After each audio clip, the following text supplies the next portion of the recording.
Bom dia. Revista da Semana, já em sua companhia, nesta edição de 14 de janeiro de 2023.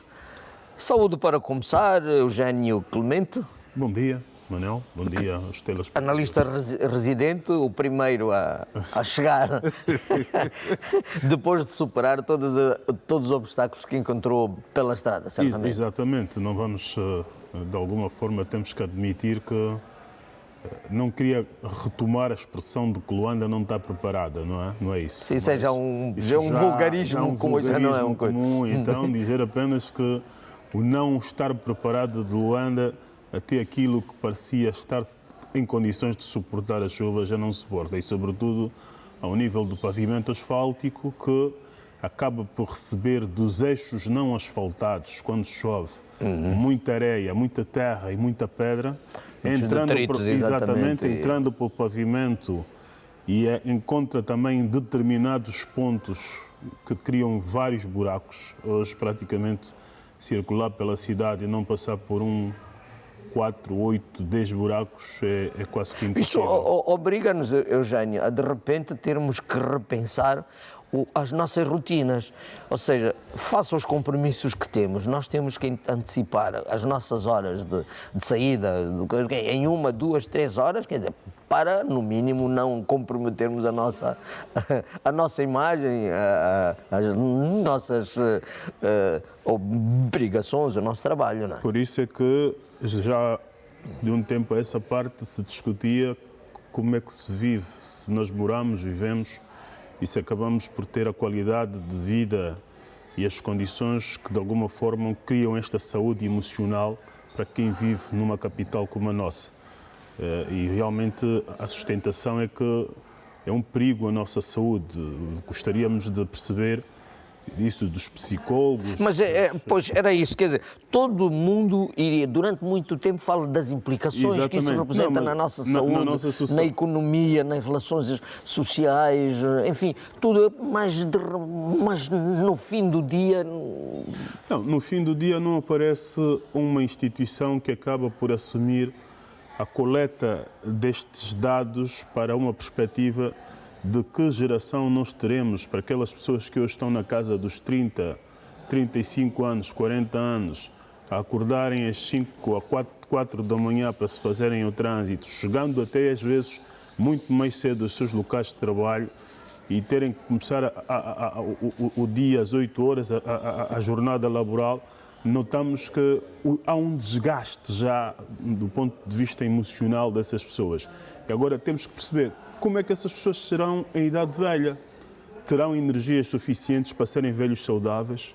Isso é que nós temos que olhar e é aqui onde normalmente nós devemos chamar os estudos feitos pelas próprias instituições que estão criadas e vocacionadas para nos darem, de alguma forma, a perspectiva de que sociedade nós estamos a construir. Pois há um risco que também se pode correr, que é o risco do conformismo, quer dizer, as pessoas acharem que a cada ano que passa, esses acontecimentos são normais, quer dizer, há uma altura em que chove, em que há o processo de ravinação, o processo de degradação das estradas, os problemas, mas nada a acontecer, depois vem o cacimbo e passa e adormecemos depois nessa... Manel, eu não sou médico, mas por aquilo que vamos ouvindo dos conselhos dos médicos, e eu continuo a bater nessa incidência estatística da idade de hoje e daquilo que serão os velhos do amanhã, se os médicos nos vão acautelando para determinadas situações que há uma doença silenciosa que já anda aqui e ataca jovens, ataca pessoas com idade,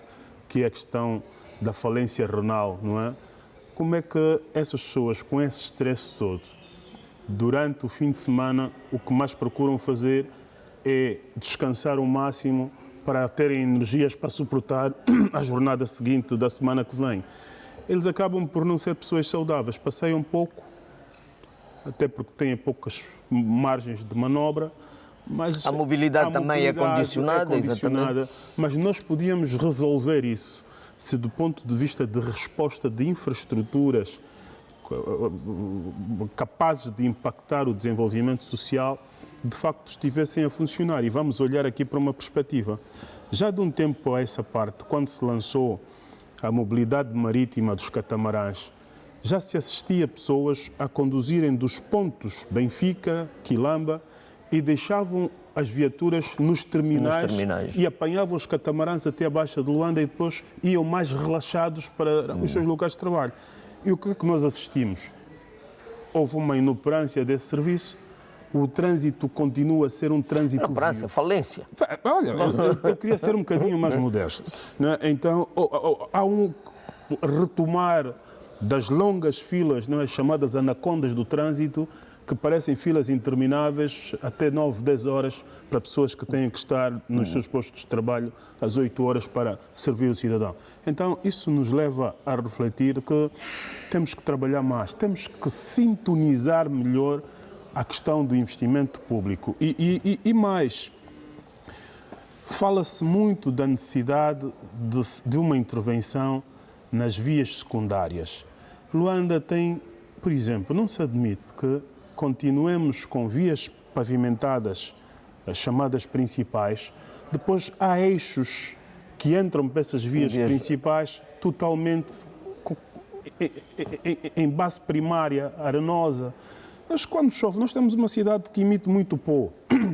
E o pó é inimigo das pessoas que têm problemas de rinite. Eu não sou médico, eu converso com médicos e também acabo por ser alguém que é vítima desse processo. Nós temos que diminuir, temos que procurar formas de diminuir as zonas sem pavimento das nossas cidades, porque elas são um inimigo fundamental para a saúde pública. Há uma tendência, normalmente, de falarmos, quando se fala dos problemas da chuva, é verdade, vamos alargar a abordagem de nos concentrarmos a Luanda, mas é aqui onde, é daqui, se calhar, onde se fica com a verdadeira imagem. Essa ideia das vias secundárias, e aliás, agora, pouco antes das eleições, a coberto do PIM, falou-se muito na recuperação de vias secundárias, vias terciárias, etc. Mas o resultado... Quer dizer, hoje caiu essa chuva esta semana e o que nós vemos é que, efetivamente, ou não foi feito nada ou foi mal feito. Nós gostamos de fazer a repetição do investimento público de base primária. Eu considero o investimento público de base primária a defesa que muitos fazem da intervenção paliativa. Ela é paliativa, mas constantemente cria um buraco no orçamento, tira-se sempre. Mas paliativo tem que ter alguma longevidade, não é paliativo para morrer logo a seguir, não é? É o que eu estou a dizer. E se nós olharmos hoje para a configuração arquitetónica da nossa cidade, o primeiro crescimento de habitação, que podemos considerar uma habitação de média alta, que se verificou por via do investimento do cidadão na região do Benfica, na região do Quifica, na região de Luanda, não se admite que não, até agora, esta região não tenha infraestruturas básicas fundamentais, como para o escoamento, para o saneamento, circulação, exatamente. etc. Isto para mim é muito preocupante. E naqueles casos onde se observou a infraestruturação, hoje temos um acentuado de degradação, como é o caso de Nova Vida. Logo na altura, quando se nomeou o governador homem para Luanda, nós aqui refletimos e o nível de insatisfação que existe do cidadão face aos vários problemas que acabam por criar uma exposição muito grande e um quadro muito negativo da forma como o cidadão sente-se valorizado dentro da capital, nos levou a dizer, ou se faz um investimento devidamente harmonizado, integrado de facto, que olhe para as infraestruturas básicas, que olhe para o saneamento, que olhe para a qualidade de vida, ou nós temos esta cidade... Ou faz ou não se faz. Agora, fazer de contas é que não vale a pena. Eu dizia isso a um amigo quando esses dias levantávamos o voo em direção a Namibe e sobrevoávamos a parte de Luanda, e eu dizia a ele, é aqui onde nós conseguimos dimensionar o nosso problema.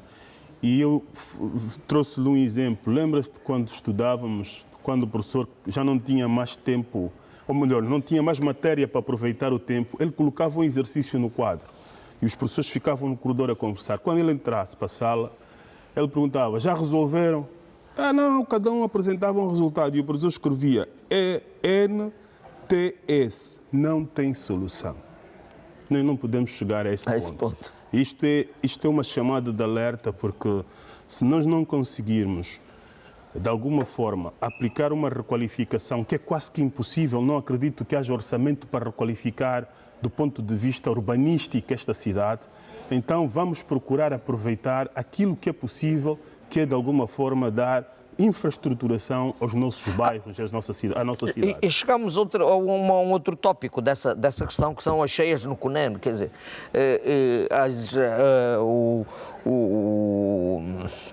o governo da província do Cunene alega que não pode fazer mais, para além do que está feito, porque o seu projeto de intervenção, portanto, o seu projeto integrado das infraestruturas integradas da cidade de Dongiva ainda não foi aprovado. Sim, o problema de Dongiva, de alguma forma, é muito antigo. Procurou-se agora um investimento que resolve o problema de quando chegasse este momento de termos o aprovisionamento da água. Fez-se o canal do Cafo, criaram-se algumas bacias de retenção da água, mas a cidade capital precisa, porque o bom no meio disso tudo é que não há uma situação dramática com mortes, apenas pequenos focos de perigo das crianças que vão brincar nessas lagoas. Mas também há o facto de muitos alunos não poderem ir à escola. Muitos alunos portanto, não as escolas estão isoladas, muitos alunos não poderem ir à escola. Mas a circulação. Essa questão das infraestruturas integradas com que se bate o Cunene, com que se bateu agora, vimos, o Namibe não chove, e parece que a natureza está a brindar Angola com a prosperidade, porque se nós tivemos um período cíclico em que praticamente se clamava em oração para que se chovesse, agora parece que não foi preciso fazerem cultos ecuménicos, que a natureza já respondeu. Mas a natureza, ao responder, essa água encontra um problema. Não está o Namibe, o casco velho da cidade de Namibe. Há muito que se fala, muito quem vive, muito que quem acompanha o país sabe que aquela área precisa de infraestruturas para, de alguma forma, até acautelar possíveis índices de cheias que um dia, e isso a natureza não poupa, um dia também podemos ouvir que as cheias, como já se observou uma vez, quando Exatamente. Então, essa questão das grandes obras que podem impactar o nosso país, é que o nosso executivo tem que procurar formas de interpretar do ponto de vista financeiro do investimento. Ou nós fizemos, ou então vamos continuar a ter esse quadro. Pois, e o problema, se pusermos entre aspas, a reclamação que é feita a partir do governo da província de Luanda, do Cunene, é extensiva a todos. Lembramos que pouco depois das eleições falou-se do programa integrado de intervenção, o programa integrado de intervenção em Luanda, mas ao mesmo tempo também foi solicitado e foi extensivo a todos. Portanto, todas as províncias deviam elaborar um programa integrado de intervenção. Então chegamos ao ponto das duas uma, ou foram apresentados, elaborados, entregues, mas ainda não têm enquadramento, ou por outro lado, simplesmente não foram feitos, porque há aqui dinâmicas que se calhar superam alguns eventos. Eu concordo consigo, porque a interpretação que eu faço e coloca-me numa ligeira ponderação é de dizer, será que aquele ritmo de reuniões que estavam a ser realizadas pelo titular do Poder Executivo, chamando governadores, os governadores apresentarem os planos de emergência, como vimos o governador de Luanda ali no Conselho de Ministros, será que baixou um bocadinho por conta da não aprovação do orçamento, esperando que seja aprovado o orçamento e que este orçamento entre de facto em execução para que possamos assistir um quadro diferente? Eu tenho essa expectativa, espero que a ser assim, que pelo menos em março nós comecemos a assistir um país diferente do ponto de vista da ação. Porque, eu repito o que disse a vez passada, nós não temos problemas de conceber, nós temos problemas de executar. Então, a execução corre riscos. Há quem sabe que ao executar algo, tanto posso ter resultados positivos como posso ter resultados negativos. O certo é que todo mundo está mais confortado com o sucesso do que qualquer coisa que possa beliscar a sua avaliação. Então, eu estou expectante que este atenuar da dinâmica dos encontros com os governos provinciais tem apenas como incidência a questão da ainda não aprovação do orçamento. E veja o quadro. Nós temos um problema grave na Lunda, onde uma centralidade foi construída com uma ravina ali a 500 metros. Muito próximo, muito próximo. Quer dizer, essas situações, esses relatos que chegam, nos levam a crer que este quinquênio há muito trabalho a se fazer, há muito trabalho a ser feito. O facto é que essas chuvas, pronto, nós ficamos assustados por causa da chuva, assustados entre aspas, né, de há 2 dias aqui em Luanda, mas as chuvas são recorrentes no interior, quer dizer, ou seja, o alerta está lançado mais uma vez. Sim, mas é preciso acautelar o seguinte, e é algo que eu repito e digo, é preciso termos cuidado com a despesa emergencial. Porque a despesa emergencial, muitas das vezes, ela não olha para a qualidade da longevidade do ato, olha apenas para um atenuar da resolução do problema imediato. A história do paliativo, exatamente. Não é? Então, eu sinto que, como os problemas já existem e convivem connosco há muito tempo, que se evitasse, de alguma forma, tirarmos sempre despesas adicionais ou fazermos despesas adicionais para atendermos situações de emergência. Esta é a posição que eu tenho. Os problemas estão identificados, convivem connosco, não é? Começamos então, não sei se esgotamos, mas começamos pelo menos o primeiro tema desta edição de Revista da Semana, de 14 de janeiro de 2023. Neste momento estou à conversa com Eugênio Clemente, analista residente, com quem vou continuar a conversar, naturalmente, sendo que tenho comigo já também o Alano Cicato. Bom dia, Alano. Bom dia, Manuel Silva. Bom dia, Eugênio Clemente. Bom dia aos nossos telespectadores. Não chegou atrasado por causa das consequências das chuvas? Parcialmente. Pronto. Afinal, o problema parece ser mais grave do que nós estávamos aqui. O problema é transversal. Eventualmente. E não tem que ver só com o dia em que chove. Portanto, há depois um efeito arrasto, portanto, as vias e, portanto, e tudo o resto. Os nossos telespectadores hão de desculpar, certamente, por causa disso. Seguramente. E hão de compreender que... Domingos das Neves, bom dia. Bom dia. Não é das chuvas, certo? Não me vai dizer que também foi por causa das chuvas. É um bocado. Um bocado. As consequências, direta ou indiretamente, depois nos tocam também, infelizmente. Portanto, era uma reflexão que vínhamos fazendo, que eu vinha fazendo aqui com Eugênio Clemente. Acho que, no limite, teremos esgotado, além de que sempre é possível no limite continuar. Esgotamos, mas é preciso dizer também que há aqui um problema muito grave. Esse eixo rotativo, esta rotunda que tem aqui em Camama, eu acho que devia-se apelar ao Ministério da Construção que voltasse a fazer um estudo. Porque mas, não é possível... mas há um projeto para construir a estrada, um projeto que levantou Celeuma e que vai da Camama, lá, portanto, do Calemba 2 até aqui a Camama, que levantou Celeuma por causa dos valores em causa, falava-se 58 milhões, até as pessoas perguntavam se era uma estrada de ouro, se era uma estrada de coisa, mas o engraçado é que não se voltou a falar. Não se voltou a falar, não. Será porque não havia dinheiro? É que, se não se executar, as coisas vão continuar conforme estão. Essa estrada do Calemba 2 realmente, para mim, é um eixo que devia ser rapidamente visto, porque só quem circula... Alivia Pedro Castelvão do Neló e alivia a Via Expressa. Quem circula por Luanda consegue perceber o grande impacto de que as boas infraestruturas podem jogar no atenuar de muitos problemas. E um deles é o estresse do trânsito.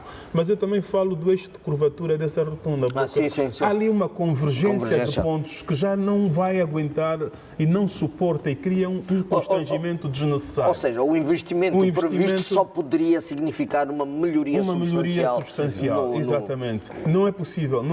E eu aqui vou buscar o investimento feito na zona da UGP, naquele entrocamento. Eu acho que seria o mais ajustado para o que nós temos aqui no problema hoje que Camama apresenta. Mas isso... Pois, nós não conhecemos o projeto, não. As tantas prevê, quer dizer, continua-se a pensar... O grande problema é que nós gostamos de fazer as coisas por fases. Fizemos a primeira fase e depois na segunda acontece. Não vamos esgotar o nosso programa com esse tema, até porque é transversal e vai entrar certamente no tema que vem a seguir. Orçamento Geral do Estado. Era suposto ter sido aprovado ontem, mas pelos vistos só vai ser aprovado na segunda-feira, Domingos das Neves. Sim. Ou seja, o que é que altera em ele não ter sido aprovado ontem para ser aprovado na segunda-feira? Espero que realmente, pronto, nós não temos, ainda não temos a possibilidade de fazer um acompanhamento das discussões dos trabalhos em tempo real no Parlamento, nos dão as notícias a conta-gotas e, sendo assim, fica difícil fazer uma análise real do que é que se passa. Seja como for, quero interpretar que as discussões são acesas e é bom que se discuta, é bom que o Parlamento se abra a isto, às discussões, porque eu acho que é nas discussões que depois se procuram os consensos. Espero que seja este o motivo. Mas um fim de semana é suficiente para, de repente, nos brindar com alterações substanciais em termos de resultados das discussões? Mas o problema é que, daquilo que eu ouço às vezes, é que os documentos chegam muito tardiamente à mesa, à atenção dos senhores deputados. Portanto, praticamente muitas das coisas, muitas das matérias são aprovadas sob os joelhos, não é? A força da dedocracia. E isso não faz democracia, do meu ponto de vista. E então, eu acho que era necessário, porque não é a primeira vez que eu ouço reclamações assim, de que os documentos são entregues muito acima da hora, os senhores deputados não têm tempo nem para estudar, nem eles, nem os seus colaboradores. Portanto, isso fica muito difícil fazer, de facto, um trabalho que se mereça para o país, porque não podemos continuar com a cultura falsa de fazer as coisas a formas improvisadas, né? A golpes de improvisos, para fazer crer que está tudo muito bem.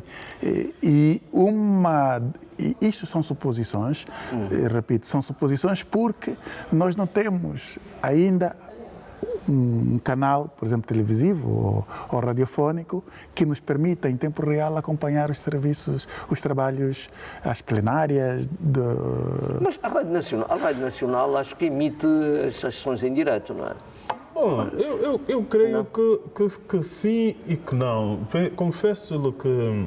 Fiquei com a impressão, pelo menos ontem, não acompanhei mais... Eu também, mas fico com a impressão de que esta questão da transmissão tivera sido já resolvida. Eu não sei o que é que depois, o que é que voltou a retirar, não é? Até onde eu sei, o canal 2 da TPA serviria de apoio, não é, nas questões de divulgação das sessões parlamentares. Sim, houve uma altura em que as sessões passavam eu sinto que aqui, se a não acontecer, e muito embora nós estejamos a falar do terceiro ou do segundo pilar da democracia, não é? O Parlamento, seria de todo fundamental. É o primeiro. O primeiro pilar da democracia seria de todo fundamental, até porque temos uma Presidente da Assembleia que vem das lides políticas e também com fortes ligações da comunicação social. E, sobretudo, nesta visão de comunicar melhor para a compreensão do cidadão. E se nós queremos alargar a base da gestão governativa para os municípios, que os cidadãos, pelo menos na discussão do orçamento, que quem tivesse tempo pudesse se concentrar fora do Mundial do futebol e das novelas, na visão da discussão do orçamento como documento fundamental. Mas para isso era preciso que estivesse disponível. Exatamente. Não, mas assim, como documento fundamental de onde se resume a perspectiva da despesa e da receita que vai guindar a nossa vida. Então, é um apelo, um conselho. Eu acho que, independentemente do nível da abordagem, o cidadão devia acompanhar a sessão parlamentar de discussão sobre o Orçamento Geral do Estado. Isso é a minha sugestão. E também, Manel, eu acho que hoje, como hoje, com os meios tecnológicos que temos, e até muitas das vezes quase gratuitos, um canal no YouTube, um canal no Facebook, numa página do Facebook ou outras plataformas. Mesmo um canal convencional. Quer dizer, Não, pronto, vamos já dizer que, porque já se aventou até acho que essa já possibilidade. se estava a fazer Já se estava a fazer investimentos nessa Pois, perspectiva. mas a alegação era que não tinha dinheiro, né? Não havia. Não, mas vamos tentar. Pois para isso, né? Mas depois vamos tentar perceber se haverá para outras coisas. Lá, até segunda-feira entendo que pode haver alguma mudança naquilo que costuma ser tendência dos debates parlamentares do Orçamento Geral do Estado. Era bom que assim fosse. Do modo geral, não se espera que venha a haver alterações naquilo que o Orçamento Geral do Estado prioriza, do ponto de vista quer de despesa, quer também dos programas financiados no quadro da redistribuição. E desse ponto de vista, se o debate ficou comprometido ou inquinado por conta das prioridades, é muito pouco provável que tal ocorra. Entretanto, ainda assim, o que eu penso é que Podemos pensar que durante o fim de semana possa ser ocupado para concertação. É o que devia ocorrer, né? Eu acho que a forma como este orçamento, apesar de nós termos a nossa prática de gestão orçamental, como disse a Eugênio Clemente, era possível ser melhorada com a inclusão e participação não só dos municípios, mas de pessoas que podem aportar contribuições no quadro daquilo que se entende que é a melhor maneira de se utilizar os recursos que são de todos nós. E, portanto, aqui a contribuição e a participação é central e isso podia ser melhorado. Mas, ainda assim, se entendemos que este orçamento, comparando a quase todos os orçamentos que nós temos, é aquele que, do ponto de vista relativo, portanto, sinaliza para o setor social, né? Relativo. Sim, do ponto de vista sinaliza, portanto, que alguma importância do setor social, né? Pelo menos numérica. Numérica. Obviamente que isso não nos diz muito sobre a estratégia de longo prazo em relação a esses setores. Pode ser apenas um incremento episódico e depois no próximo orçamento voltamos aos problemas que nós conhecemos. Também pode ser que esse incremento não signifique nada do ponto de vista da reforma dos setores.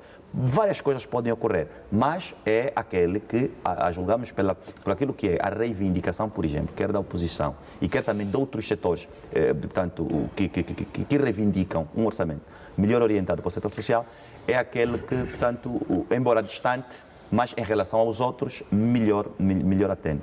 Desse ponto de vista, eu acho que era possível discutir melhor e, pelo menos, termos pela primeira vez na história um orçamento que merecesse, não é, a atenção dos vários grupos parlamentares. Era expectável isso.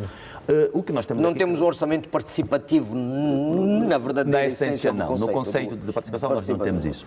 O que nós também começamos a pensar é que, eventualmente, o votar o orçamento não deveria ser no quadro da agenda da disciplina partidária, mas devia ser como é que os deputados compreendem a função. Fazer prevalecer o aspecto de consciência exatamente. do próprio deputado. Exato, porque eu não acredito que os partidos políticos, de um modo geral, tenham todos uma visão uniforme sobre aquilo que são as prioridades, a alocação dos recursos nos setores, o financiamento dos programas. Eu não acredito nisso.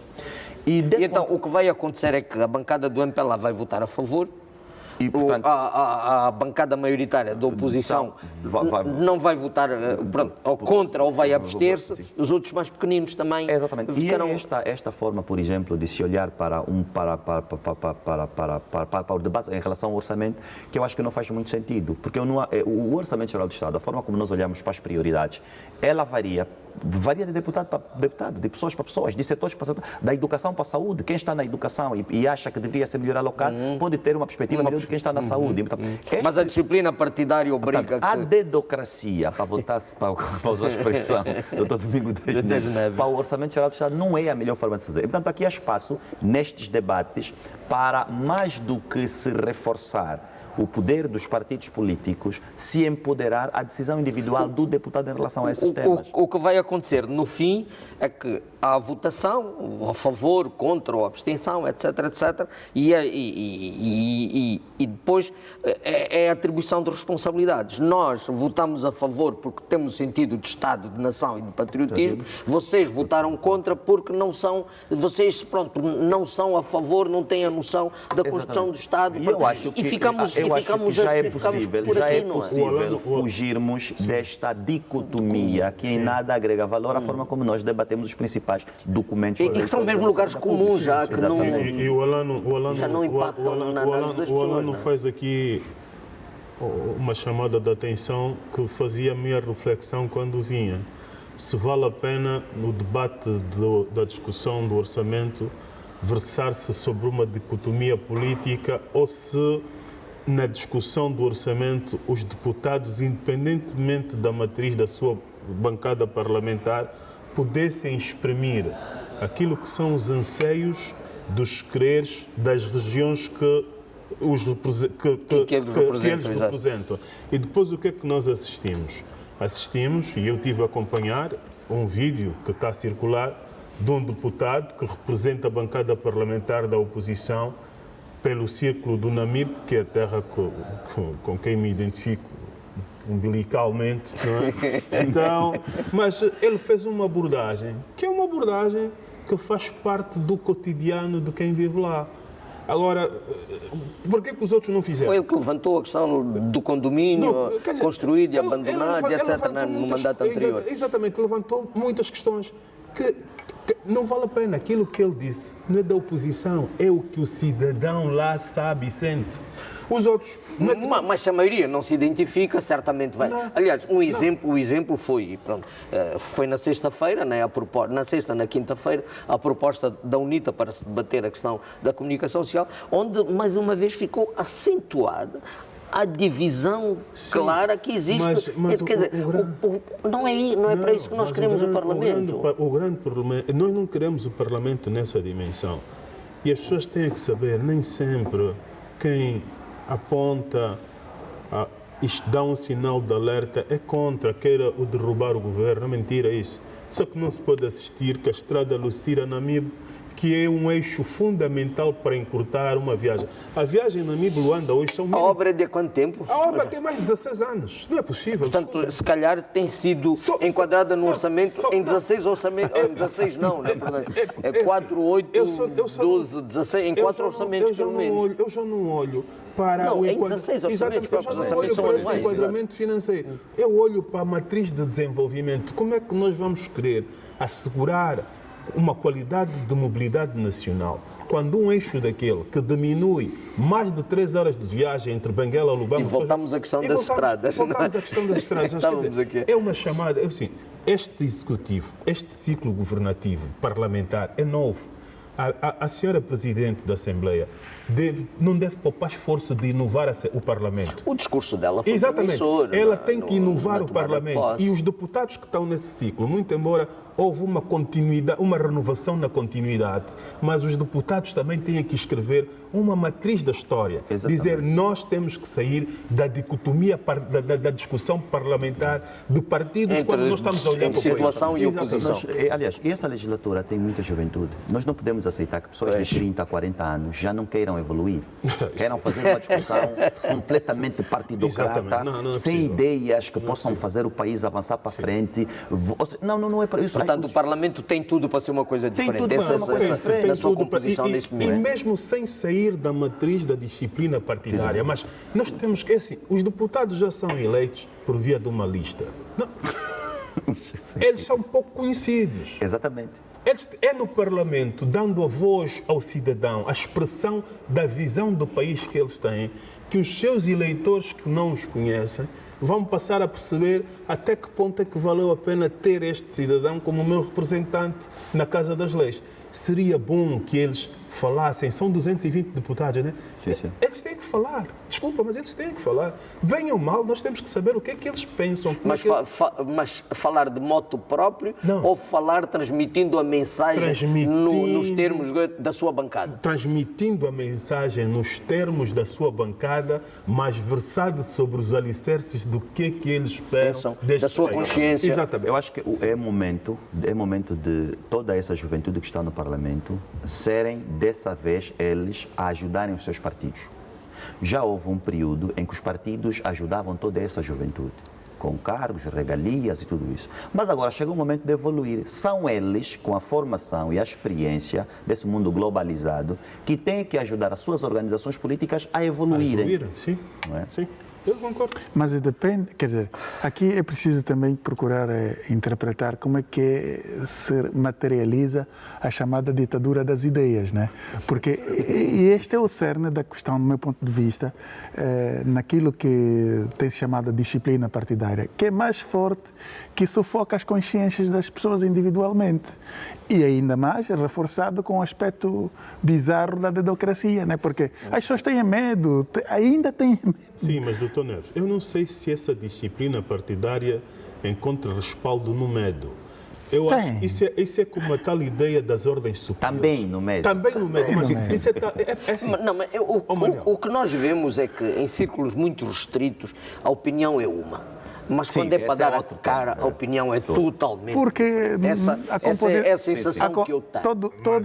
A maior parte. Portanto, se pusermos a questão do medo, quer dizer, não. A maior parte dos deputados que estão agora, essa juventude que está a falar o doutor Alano, por exemplo, o que quer é, no próximo ciclo eleitoral, ser reconduzido. E a maneira de ser reconduzido é Ou obedecer. guindar-se a outros. É obedecer aos. Para a semana nós saberemos, a partir de segunda, nós saberemos o que é que vai Não se acontecer. esqueçam que para esses deputados que estão agora aí, é uma oportunidade, não é que eles sejam desde já os futuros e próximos candidatos, mas nessa visão de se municipalizar o país, dando voz à expressão popular na Assembleia em defesa das suas causas locais, pode ser um caminho, mesmo que não for reconduzido, de se preparar para as autarquias com alguma visibilidade, porque o cidadão não vai confiar num político mudo, num político que tem receio de expressar as suas ideias. Mas há quem fale por esses políticos mudos, de certeza. As autarquias, Por eles. e as autarquias ainda estão na dimensão utópica. Exatamente. É assim, mesmo que seja uma utopia, tal. Quer dizer, o ministro de Estado ontem, quando apresentava, falava dessa questão das autarquias, mas eu tenho. É um problema meu, se calhar, de interpretação, de entendimento, mas havia ali o. Pronto. Parece que está no plano das prioridades, mas em que dimensão? Portanto, Quando? Tá bem. Quando? O Eu, problema está com vários. independentemente do quando, eu suporto sempre uma ideia de que a marcha do desenvolvimento ninguém trava com vento. E ninguém caminha para trás marchando para frente, ninguém caminha para frente marchando para trás. É preciso perceber uma coisa, mesmo que elas não aconteçam em 10 anos, um dia há de acontecer e alguém há de viver o ciclo das autarquias nessa terra. Isso aqui é que é a certeza. Não, a outra certeza é que no longo prazo estamos todos mortos, pode acontecer daqui a 200 anos, a 300 anos. Muitos daqueles que se bateram para a independência acabaram por não vivê-la. Sim. Mas nós não temos nenhuma razão para protelarmos Eu isso. para sei que daqui a não cabe-nos o direito de 50 adiar anos. o nosso próprio sonho, mas se esse é o contexto da nossa realidade, olha lá, nós não temos que... vamos esperar segunda-feira qual será definitivamente a decisão da Assembleia Nacional, sendo certo que há indicadores, já, portanto, pelas declarações de voto, nós já conseguimos perceber qual será a tendência, a menos que esse fim de semana, portanto, ou seja, do meu ponto de vista, protelar por mais um, ou estavam, pode ser que os deputados estivessem muito cansados ontem, quer dizer, exaustos, extenuados pelo esforço desenvolvido, pode ser por isso, então, para dar alguma lucidez ao seu sentido de voto, quer dizer, ou então pode ser porque nos querem surpreender com alguma coisa muito importante. Será? Os deputados também já sinalizaram, eles dizem que ali na Casa das Leis a única componente que cria unanimidade na votação é quando se tratam de questões internas ligadas à Assembleia. Orçamento interno. Orçamento interno da Assembleia Nacional. E porque o Eugênio Clemente levantou essa questão, a Assembleia Nacional vai adquirir viaturas de apoios aos deputados numa compra por adjudicação direta.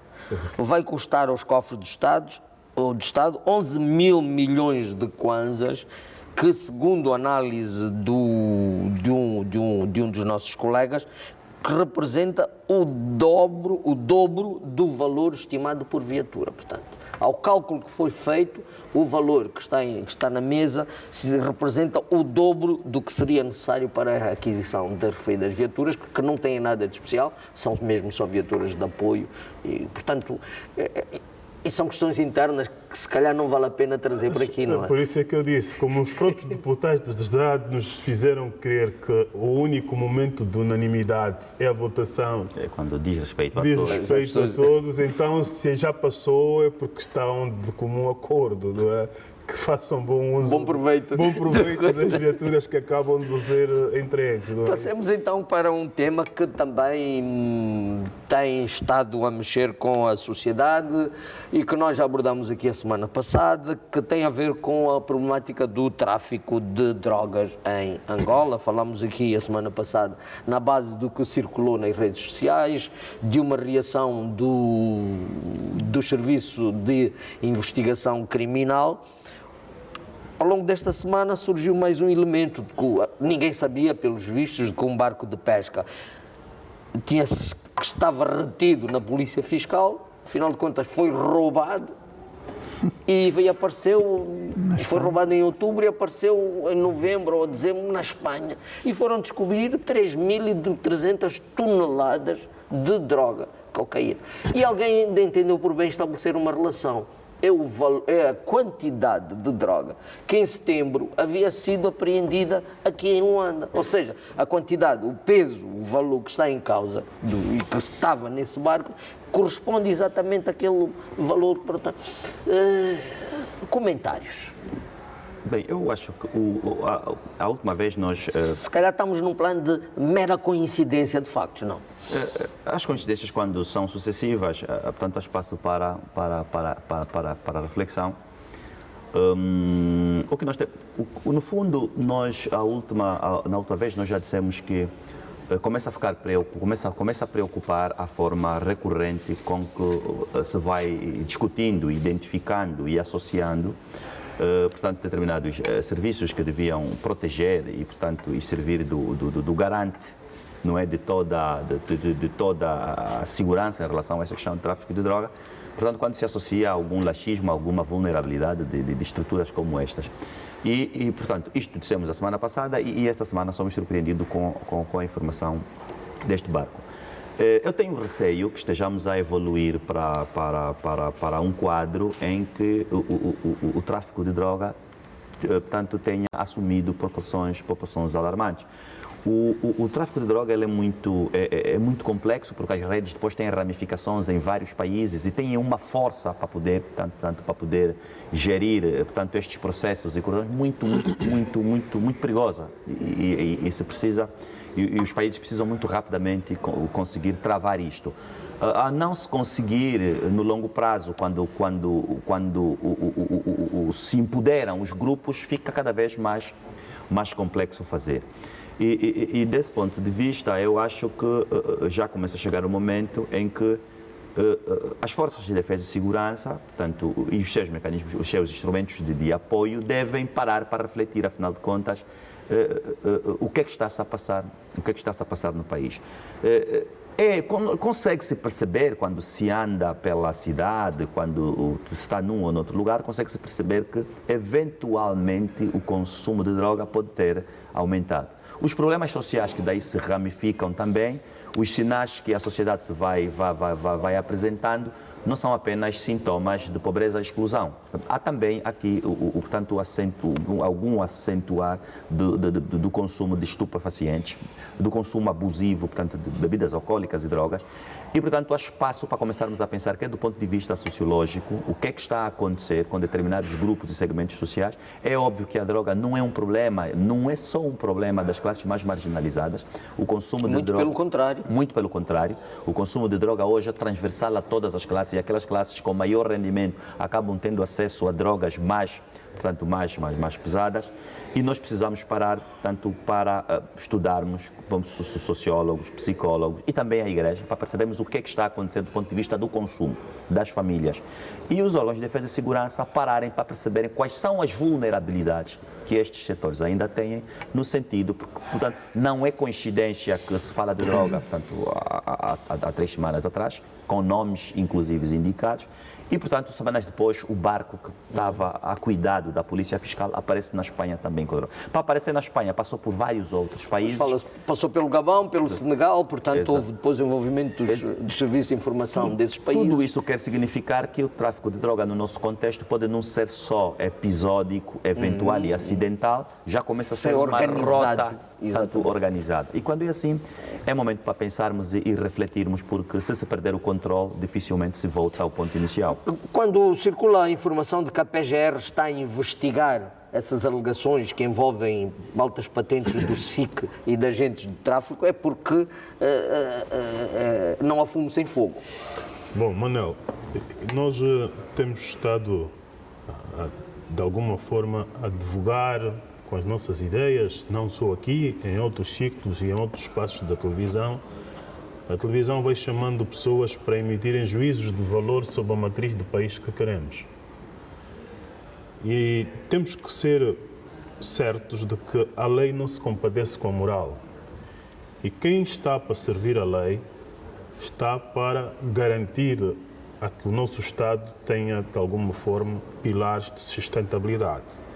E foi o Olano que nos fez uma reflexão quando nós sentimos que os órgãos que devem garantir a segurança, eles próprios começam a encobrir situações como estas, e em que a droga que se fala não é um simples cultivo de estupefaciente ou liamba, mas estamos a falar de uma substância tão nociva e tão perigosa como são as cocaínas, não é?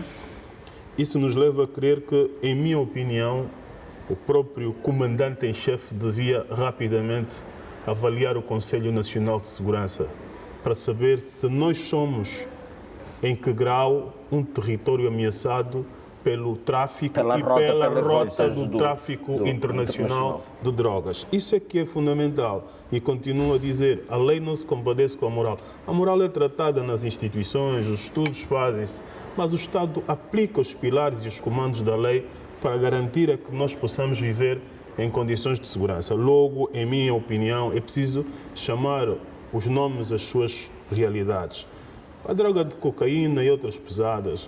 Um cidadão vem com 2 malas no aeroporto internacional, é revistado e se tiver 5 sapatos a mais, tem que pagar uma calção.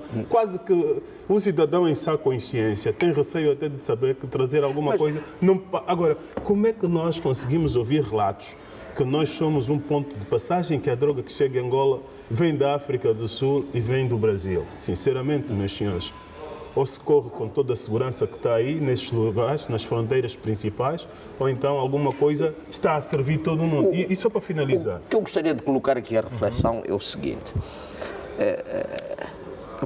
Uma cidadã viajou do Brasil em novembro, ou coisa do género, com uma mala com 18 quilos de cocaína.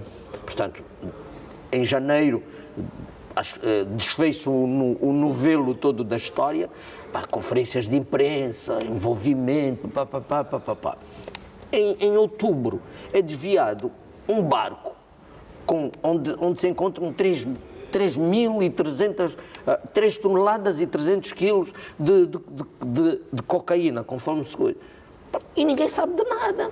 Não aparece ninguém. Uma entidade diz, olha, há essa situação, nesse momento, há um barco que foi roubado e não sei, por forma que, quando ele fosse descoberto, no regresso com aquilo, olha, as pessoas sabiam minimamente do que é que estava. Não é estranho este... Manel, tu queres a explicação de uma informação do barco se o avião desapareceu no aeroporto de 4 de fevereiro, levantou o voo com uma torre de controle, com serviços aéreos de defesa antiaérea preparados. E oficialmente não há. É assim, vemos tudo nas redes sociais, no Disque Diz. É preciso nós abordarmos os nossos problemas com realismo. Nós sabemos que quem faz todo o movimento de droga a esse nível não é um cidadão do roubo da galinha. Nós sabemos, todos nós somos parte integrante dessa sociedade. O grande problema é que isto pode chegar ao coração de alguns ciclos sociais muito bem colocados e as pessoas sabem disso. Só que é preciso perceber uma coisa, repito, ou nós temos pessoas no Estado para garantir a posição do Estado, ou então temos que varrer também o Estado para encontrar pessoas, sim. É preciso, temos que varrer também pessoas que no aparelho do Estado estão a comprometer o Estado. Até haveria um outro conforto para as pessoas se, no mínimo, fosse dito. Olha, a notícia, se não fossem redes sociais, ficava como está. Mas, ao menos, alguém que viesse dizer não, que o processo estava em investigação pelos serviços de informação, não havia, em nome do sigilo e etc. Mas não, é que só a partir do momento em que saiu a denúncia nas redes sociais é que se disse que ia começar um inquérito para averiguar. As pessoas, se não são em redes sociais, ninguém sabia de nada, não é? Eu acho que o grande problema é sempre o mesmo aqui no país relativamente a essas coisas. Não há cultura de responsabilização das pessoas. E as pessoas fazem isso num estilo de impunidade, de impunidade, impunidade, por um lado. Por outro lado, é de facto preocupante e é necessário que haja atenção a isto, porque é preocupante no sentido de que se supõe que altas patentes da nossa Polícia Nacional estejam envolvidas nessas coisas. Quer dizer, o Estado em si, como disse bem o Clemente, começa a perder o sentido de ser. Quer dizer, isso parece uma brincadeira, onde é um galinheiro, onde todo mundo faz o que quer. Mas não pode ser. O Estado não é. A compreensão do Estado não é isto. O Estado não está para impor comandos que só os pobres devem obedecer.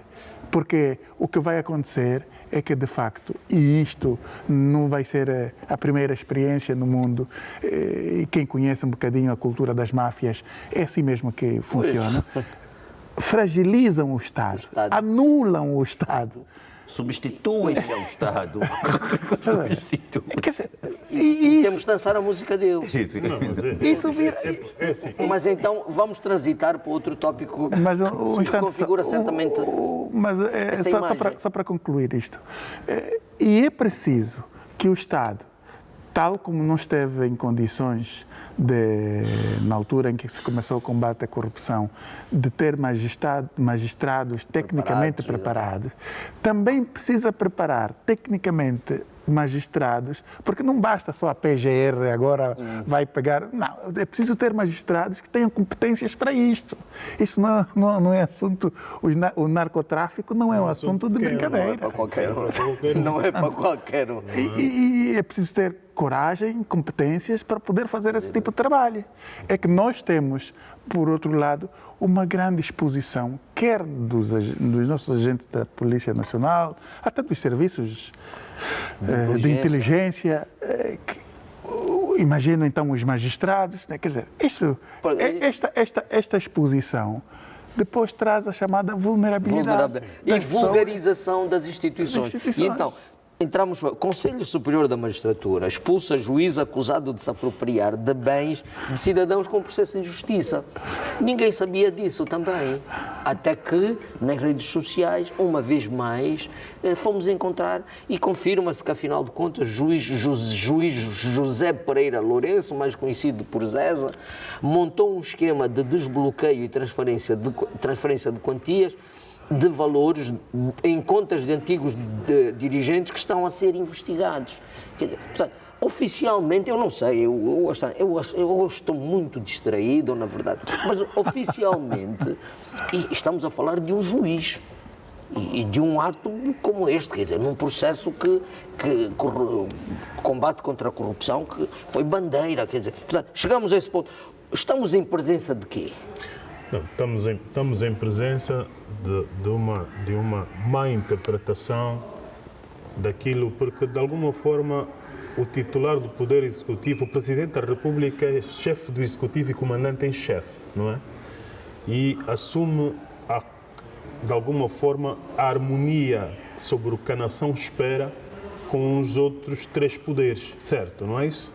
Então, quando se começou o combate à corrupção, combate ao nepotismo e outras práticas nefastas à sociedade, olhou-se apenas para o pilar executivo e fica-se com a ideia de que todos os males que corroem a sociedade estão no executivo. No poder executivo. Não, é assim. Enquanto o judicial não viver uma transformação capaz de interpretar o sentido da perspectiva que se quer do país, eu começo a ter as minhas dúvidas, e as minhas dúvidas acabaram por encontrar realmente sustentação com este caso do juiz. E sou das pessoas que defende que os membros nomeados para o Conselho Nacional da Magistratura, quer para o Ministério Público, quer para o Judicial, não deviam ocupar outras funções, porque os desafios de fiscalizar a atividade judicial deste país é enorme e há muitos casos de juízes, sim, este não deve ser um único, há muitos casos de procuradores. Sim, por isso é que nós temos, em fase de... E eles atuam em forma corporativa, quer dizer, cobrem-se e ainda falta mais. É necessário, nós estávamos aqui a falar da polícia, não sei quantos, é necessário que os órgãos internos de inspeção para o controlo do comportamento dos atos dos agentes da polícia, que funcione. Porque nós temos aqui um problema. O ato de instrução preparatória dos casos, muitas das vezes o processo é engavetado por conta do oficial de instrução que acha que o oficial de instrução deve instruir o processo e fazer com que o processo... Mas ela ali é dono e senhor. Ele se considera dono e senhor. Ele é o poder ali. Ele é o poder. Não é assim que as coisas devem funcionar. E devemos sim chamar e apelar. É necessário que haja, por via deste fumo e deste fogo que se levantou, uma tomada de posição, sim senhora, de quem direito. Agora, este, de facto, o quadro que se criou com o quadro legal, a situação toda à volta do combate à corrupção, etc., criou depois um ambiente de muita tentação. Quando 10% do que é retido, do que é apreendido, de não sei quantos, vai para benefício dos magistrados. Quer dizer, isso para além de ilegal é irracional. Sim, isso aqui é completamente... Mas está. Sim, é isso que está a dizer. Para além de ilegal, é irracional. Porque isto aqui... As pessoas... Quer dizer, isto aqui... entram em paranoia, não é? Isso começa...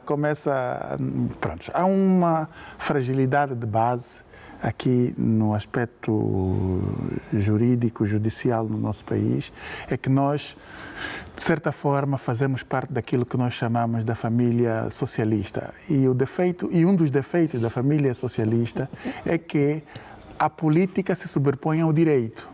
Então, o que nós vemos é exatamente isto. Isso. É a submissão do direito à política. Portanto, esta irracionalidade que estou a dizer faz parte daquilo que nós podemos chamar da dócil submissão, porque é um favor, não é, que o poder político concede ao poder judicial. Quer dizer, e não se pode, se os poderes são paritários, não se pode conviver um a favorecer o outro. Quer dizer, isto no mínimo é irracional, no mínimo.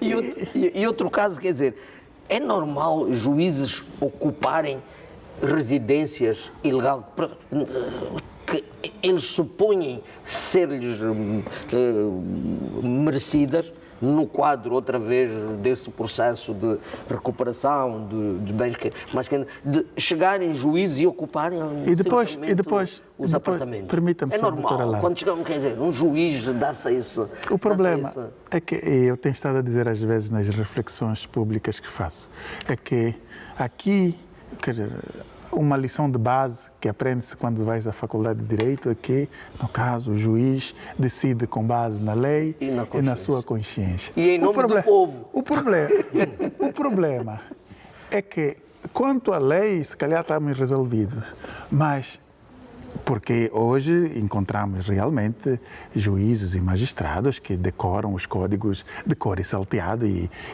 até galvanizam, né?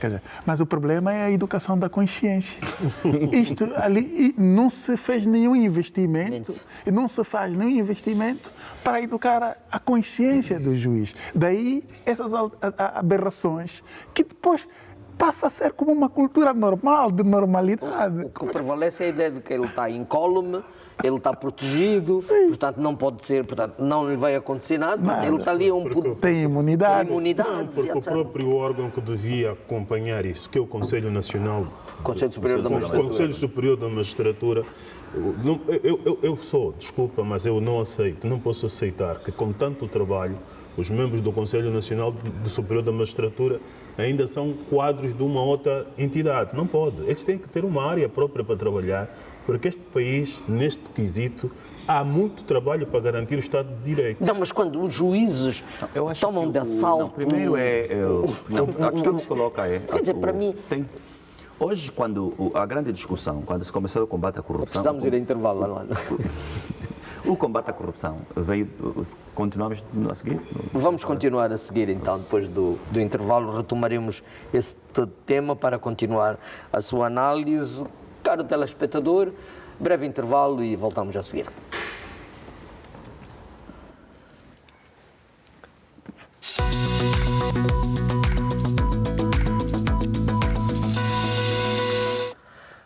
Segunda parte de Revista da Semana, na sua edição de 14 de janeiro. Retomamos então a análise aos temas que temos na nossa pauta de hoje. Alano tinha a palavra antes do intervalo, falávamos da problemática do Poder Judicial em Angola. Sim, eu acho que um dos grandes desafios quando se iniciou tanto esta caminhada, o combate contra a corrupção, o resgate de valores, era não termos na altura compreendido que o combate à corrupção e os resgates de valores faz-se, portanto, higienizando as instituições que têm a responsabilidade de garantir que estas práticas, portanto, não pudessem ocorrer. E desse ponto de vista, portanto, sobretudo o Poder Judicial, mas também alguns órgãos da polícia e por aí fora, portanto, escaparam um pouco à necessidade de requalificação destes organismos. E é desse ponto de vista que eu interpreto que o Poder Judicial, a lógica, por exemplo, processo de carreira dentro dos magistrados judiciais e do Ministério Público, ou seja, como é que se faz carreira nestes setores? Os conselhos de ética e de disciplina nestes órgãos, como é que funciona? Ou seja, o que nós estamos, no fundo, a dizer é que o exemplo de combate à corrupção, o exemplo de garantia, portanto, da justiça e de respeito, portanto, às liberdades, o património e tudo isso que a justiça quer garantir, ela deve iniciar-se, não é, com a ideia de que o magistrado do Ministério Público ou o magistrado judicial é uma figura idônea, quer do ponto de vista da sua formação técnica, jurídica, que deve ser muito bem conseguida, mas também tem que ser um indivíduo com perfil pessoal, idoneidade moral e educação suficiente para a função. Por isso é que para ser magistrado não é como ocorre na maior parte das profissões, em que se lança o concurso público e qualquer pessoa que quer concorrer basta que tenha a média entre, não. Portanto, para ser juiz, você precisa ter um comportamento condizente, portanto, à nobreza da função.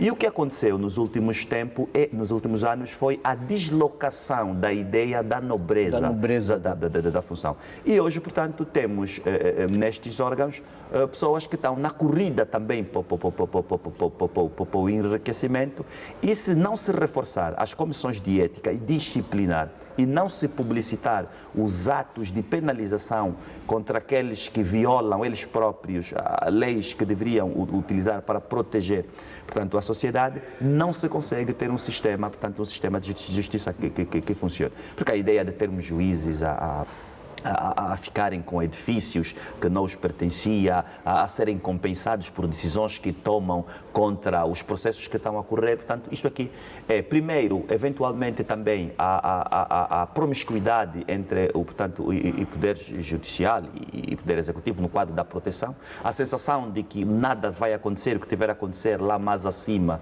alguém resolve-se. E, portanto, nós precisamos higienizar, se nós quisermos um combate contra a corrupção e uma normalização ou moralização da sociedade, se quisermos muito bem conseguido, passa, acima de tudo, por reestruturarmos desde já o nosso sistema judicial, mas também a polícia, os órgãos de investigação, que são esses os guardiões últimos. Mais do que reformular o sistema, não era preciso investir nas pessoas? O grande problema... Ou é sim, parte do processo de reforma? Investir nas pessoas é o que deve ser feito e isto é longo prazo. Embora se possa ficar com a ideia de que depois da determinada idade, não sei se ainda se pode fazer mais alguma coisa. Não, pode ser sempre. As pessoas, nós em economia trabalhamos com a ideia de incentivos. Né? Independentemente da idade, se você tiver a certeza que práticas que violem a deontologia profissional são duramente penalizadas, não importa a sua idade, você não vai querer perder o emprego, não vai querer colocar a sua reputação Ou seja, então é essa questão.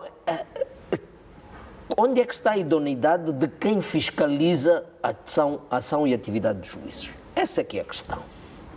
Ou melhor, onde é que reside este órgão? Onde é que reside a fiscalização? A fiscalização. Porque, Manel, o Alano fez uma reflexão... O conceito da impunidade resulta da ideia de que eu faço, quero e posso e não vai acontecer nada. Sim, porquê? Porque nós apelamos ao titular do Poder Executivo alguma cautela nisso, porque parece que está a existir um sentimento de que agora estão a surgir os ricos da gestão do presidente João Lourenço. E estamos a assistir isso em muitas coisas. O administrador municipal que é nomeado vai ver na topografia da cidade para ver onde é que ainda há um terreno para ele também ser latifundiário. O diretor da agricultura vai ver na matriz para ver onde é que existe um espaço de uma fazenda para ele também ficar latifundiário. Quer dizer, e aqui preciso dizer o seguinte, nós iniciamos em 2017, 2018, uma página nova e se aventou a possibilidade de se corrigirem males nefastos da nossa sociedade. Não podemos ver, ao entrarmos para o 6º ano da inauguração deste ciclo, que parece que estamos a assistir uma abertura para um novo campeonato, porque é um novo campeonato. Eu, na minha vida, nunca vi um juiz a exibir, nunca vi a justiça a amedrontar a minha racionalidade, porque tens desconfiança que se não fizer ali algumas manobras que a defesa da tua causa sai perdida. Isso é um grande perigo quando nós sentimos que quem tem que nos garantir a segurança nos cria a insegurança a esse nível. Porque é impressionante também o número de denúncias que se fazem. É impressionante. Do tipo de que a justiça faz ouvidos moucos. É visível que há ali interesses escusos. Põe em causa depois os direitos de cidadão, a segurança do cidadão. Eu acho que é um... E vulgariza a instituição. Mas eu queria saber uma coisa, será que aqui o IGAI no início... Acho que o IGAI não entra aí. O IGAI não entra, mas o IGAI no início deu aqui um arrombo que as pessoas de alguma forma balançaram um bocadinho. Se não entra, nós temos que perceber até que ponto... Pois quem é que entra? Quem é que entra aí de facto? Exato. Não, eu acho que o grande problema está também, sobretudo, naquilo que estamos a falar, no investimento à cultura das pessoas. Quer dizer, o que falta é exatamente isso. Nós hoje vemos, na maior parte dos casos, que o acesso à magistratura, por exemplo, é ainda condicionado, tem vários condicionalismos, entre os quais esquemas mesmo bem montados para lá aceder. Portanto, isto é como... E enquanto funcionar assim, e não por mérito, as coisas vão ficar sempre e cada vez mais comprometidas. Porquê? Porque as pessoas, infelizmente, têm pouca cultura técnica, pouca preparação técnica para enfrentar determinadas situações profissionais naquele âmbito.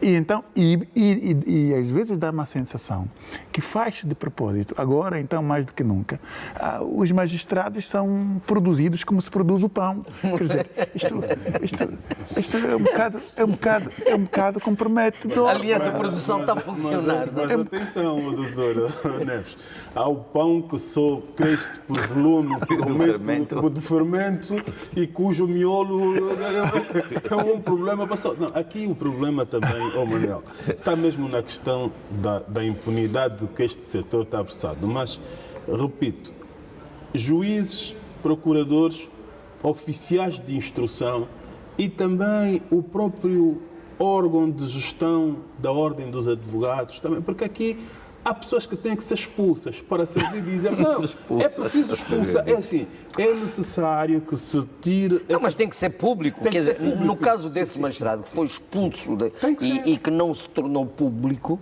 Tem que ser. fica tudo ali num ambiente...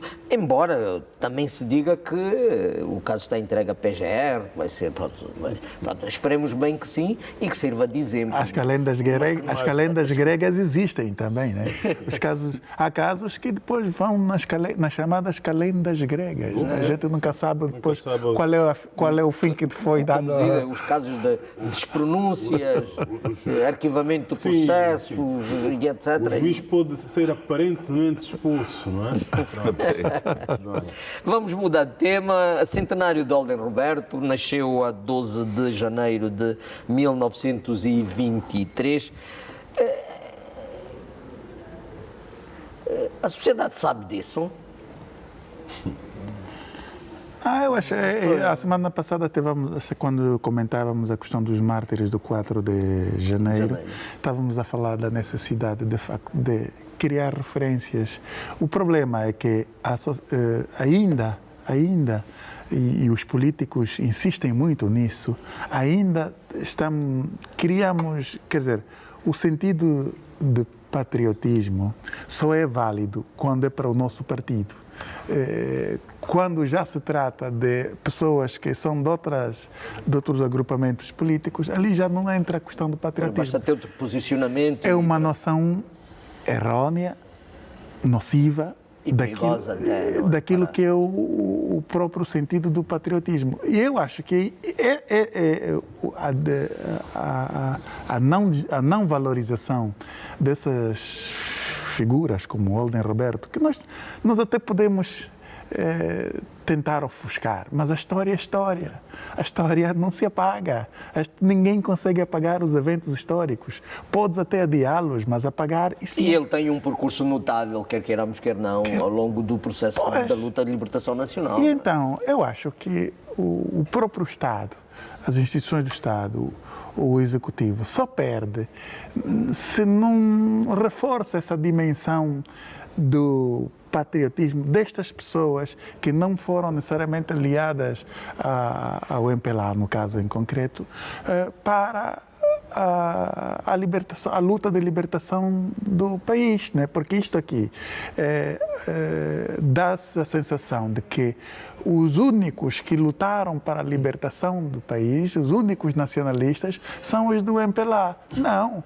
Os combatentes da luta de libertação do país vêm quer do MPLA, mas de outros movimentos e até de movimentos não políticos. E faz-se uma resistência enorme em reconhecer isto. É justo reclamar por uma homenagem diferente, no caso Holden Roberto, Eugênio Clemente? Bom, é assim, se nós de alguma forma colocarmos todos esses eventos históricos num quadro de que foi um momento e fazem parte do passado, bom, vamos de alguma forma interpretar a escala daquilo que hoje se fala de Salazar e outros, também a colocação nas nossas reflexões, desapaixonadamente, o nome dessas figuras, até porque de alguma forma é subscritor de, tal como Savimbi e José Eduardo dos Santos e Agostinho Neto, do passo que demos, né, de alvor à conquista da nossa independência. Então não tem como, de alguma forma, não se invocar o nome, não se fazer uma reflexão sobre a sua posição, até porque o Holden Roberto, de alguma forma, depois da própria proclamação da independência, o que se diz é que ele acabou por dizer que se é esta independência que foi proclamada, é esta que deve ser respeitada.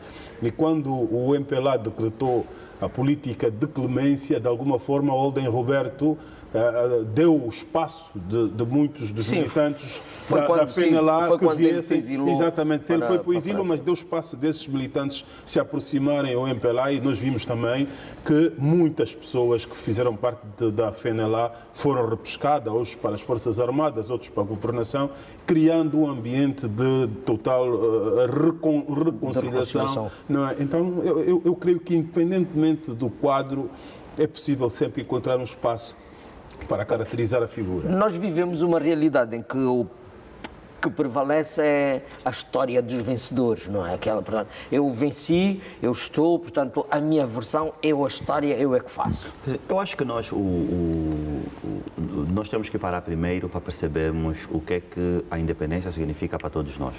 Porque o que a independência significa para todos nós será depois no fundo, ou seja, o que nós pensamos, sentimos, não é? A forma como apreciamos os principais partícipes da luta de libertação nacional vai depender de como é que nós olhamos para este momento, para o país em particular. Se nós entendemos que a independência, a conquista da independência, a descolonização, foi a nossa maior conquista enquanto povo, independentemente da nossa origem, independentemente das filiações partidárias e religiosas, foi a nossa maior conquista, então todas aquelas pessoas que moveram uma pedra para esta grande conquista que nos orgulha a todos nós, vão ser portanto, importantes e vamos reavivar os seus legados. E aquelas que se destacaram mais, naturalmente. E desse ponto de vista, portanto, o Alden Roberto, portanto, o centenário do Alden Roberto, devia ser tratado de outra forma. Ainda no início, historicamente, se nós compulsarmos os dados históricos, Alden Roberto foi, ainda no início do processo, daqueles que, portanto, ainda na sua fase embrionária, conseguiu mobilizar pessoas, portanto, para discutir até que ponto não era momento para o início da descolonização. Ignorar uma figura como esta, ainda que não faça parte da sua igreja e do seu partido, é não reconhecer o valor histórico da independência. Por isso é que eu acho que o país deve a Alden Roberto uma distinção à medida da sua contribuição neste processo. O que vai acontecer depois, isto não é importante, porque nós conhecemos a nossa própria história. O que vai acontecer depois é outra fase da história. É outra fase da história, mas para este momento particular, nós temos uma dívida histórica e social com o Alden Roberto. E se pegarmos o espírito de janeiro, de 4 de janeiro, em que se anunciou a eventual construção de um monumento para honrar os mártires da repressão, seria de todo, se nós quiséssemos, de alguma forma, não elevar tanto o nome dessas figuras, mas, de alguma forma, valorizar o passo e a pedra que deram para o mosaico da independência nacional, podíamos, de alguma forma, ver erguido um monumento sobre os pilares ou dos passos dos acordos do Alvor, onde colocávamos os 3 subscritores. Eu acho que não, era uma maneira mas eu acho que não deve haver dificuldades em elevar a verdadeira imagem, o verdadeiro papel. Elevar, portanto, as pessoas... Sim, mas... Porque a história é mesmo, foi o que disse o Domingos. São factos e os factos estão aí, não é? Sim, mas eu acredito, e estive hoje a acompanhar também algumas reflexões. O problema é que os eventos históricos desses momentos acabam por, de alguma forma, ainda caracterizar algumas mágoas e que, contadas só em determinadas versões, em vez de acalmarem, podem acentuar ainda alguns sentimentos. E eu creio que... Mas alguém tem a obrigação, efetivamente, de fazer também que nós, os angolanos, os africanos, nós temos que deixar de ser muito emotivos e sentimentalistas. Nós temos que ser mais racionais. Repare que o centenário de Alden Roberto quer significar que os contemporâneos de Alden Roberto já teriam quase 100 anos. A maior parte deles já não está entre nós. Aliás, comemoramos o centenário de Agostinho Neto em setembro. Por que razão uma terceira geração tem animosidade com Alden Roberto? Isso não faz sentido. Mas depende da versão que se conta da história. E por isso é que nós estamos a dizer, nós temos que começar a ser racionais se nós pretendemos ter um país objetivo que trata a história como ela ocorreu, porque sem tratarmos a história como de facto ela ocorreu, se você tem problemas com a história, você tem problema com o presente. Se você tem problemas com o passado e com o presente, você não pode discutir o futuro. Não pode projetar o futuro. Então, nós temos que ser racionais o suficiente para percebermos que as disrupções emocionais que ocorreram há 60 anos e que a geração do Alden Roberto já não está entre nós, nós não temos nenhuma razão particular para essa geração ainda embriagar-se emocionalmente e ter dificuldades de tratar esse tema de modo racional. E eu agora concordo com essa tua reflexão, buscando a coragem que o próprio Presidente teve quando trouxe o tema do 27 de maio. Vê que foi bom ter falado. foi bom ter tido aqueles atos e o assunto já não... Não, aparentemente. Aparentemente. É que ele não ficou resolvido aí. Não ficou resolvido, 27, mas ainda, pelo ainda há menos muito que se falar e tratar do 27 de maio. é igual a história de Roberto. Pois, mas não há que ter medo, Não há que verdade. ter medo, há que enfrentar. Porque a história são factos. Não São há que ter factos. medo. E nós, nessas coisas, não somos os primeiros no mundo. Isto. Há pessoas que foram horríveis, como Hitler, como Mussolini, como Franco. E esses países, as histórias desses países, não podem apagar esses personagens. Estão lá. E estão lá exatamente para servir de exemplo, no sentido de que aquilo que estes fizeram, nunca mais, aquilo de mal que estes fizeram, nunca mais se repita. Mas, Manel, Por isso é que se fala deles. o que o Dr. Neves faz agora aqui menção, faz-me também apelar à própria comunicação social, à própria televisão. Em nada... Pois, mas se calhar é reflexo das amarras... Exatamente, um histórico, para nós podermos, para quem não conhece, poder perceber um bocado a imagem, naturalmente, os factos. Isso tudo ajuda a construir esse pilar de mudança de consciência que o Alan acaba de fazer. A grande questão, do meu ponto de vista, é que se calhar partidariza-se aí em maio. A FNLA assinalou o centenário do coisa e muitas pessoas acham que está bem. Sim, chega, está bom. Portanto, para muita gente, aquele deve ser o espaço dele. E foi só a FNLA que assinalou. E é exatamente isso que estamos a dizer. Quer dizer, o Holden Roberto, na sua dimensão, ultrapassa a própria FNLA, tal como Agostinho Neto, na sua dimensão. Mas acho que há aqui umas visões carcomidas por coisa que, honestamente, talvez não devêssemos... O Presidente da República, na cerimónia de cumprimentos de fim de ano do corpo diplomático, pediu à Rússia para que declarasse um cessar-fogo na guerra contra a Ucrânia.